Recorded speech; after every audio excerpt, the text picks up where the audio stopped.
Hi there. This video is about chapter 1 in our text, Basics of Bioethics. And I don't plan to go through it in a detailed way, but merely to point out a few things that's going on in there. There's a lot of information, and it's an introductory chapter, and so it's going to be new, it's going to be weird. So I'm just encouraging you to look at it. But let me just to mention a few things that I think you should be seeing here. The first thing is the case that we begin with. This is a case that happened prior to COVID, 2013 to 2018. It went on. It's basically most of it happened in 2013, the Jahibic math case. So you should look at that.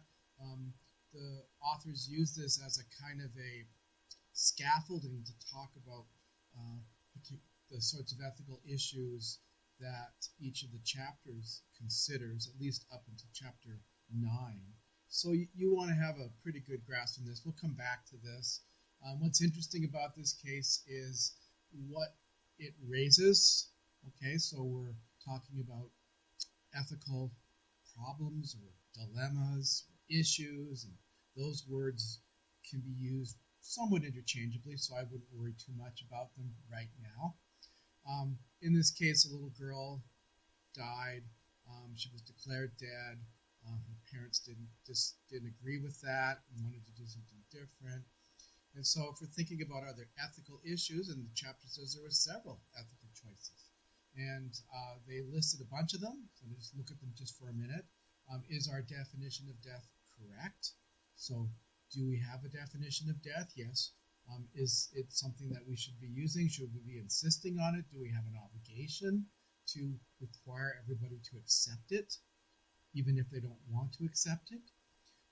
Should parents and other surrogates decide medical care for a minor at all? So what's the role of parents in deciding care? Do we have to? We have an obligation to consider their opinions, to let them make choices.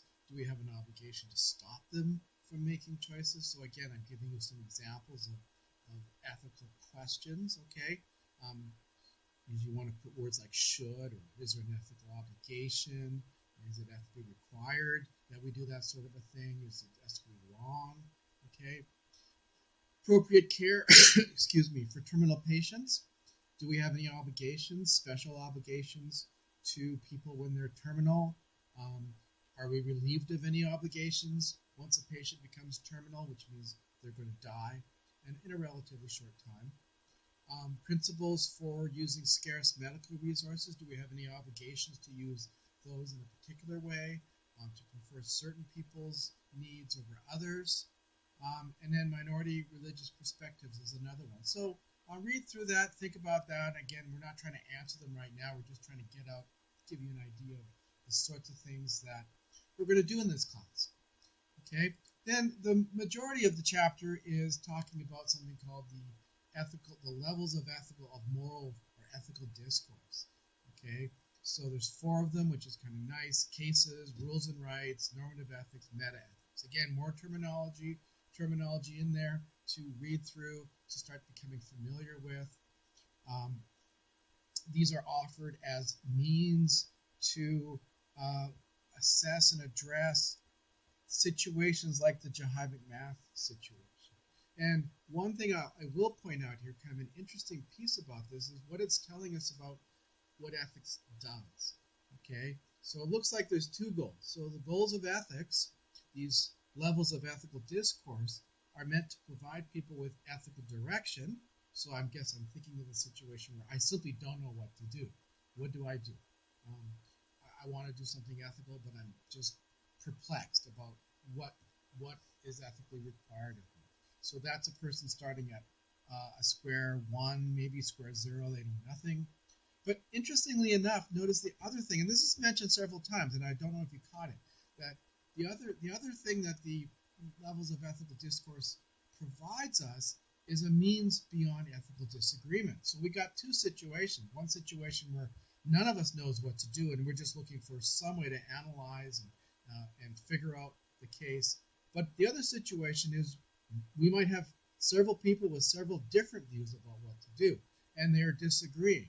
And the levels of ethical discourse, a paradigm case or a rule or a right or even a normative principle, is being offered here as a way to get people to agree about something, the case, the rule, the normative principle, and to use that as a means to go back to the case. So you kind of back out of the case, find a place of agreement, and then back into the case and try to come to some sort of agreement about what to do in the case.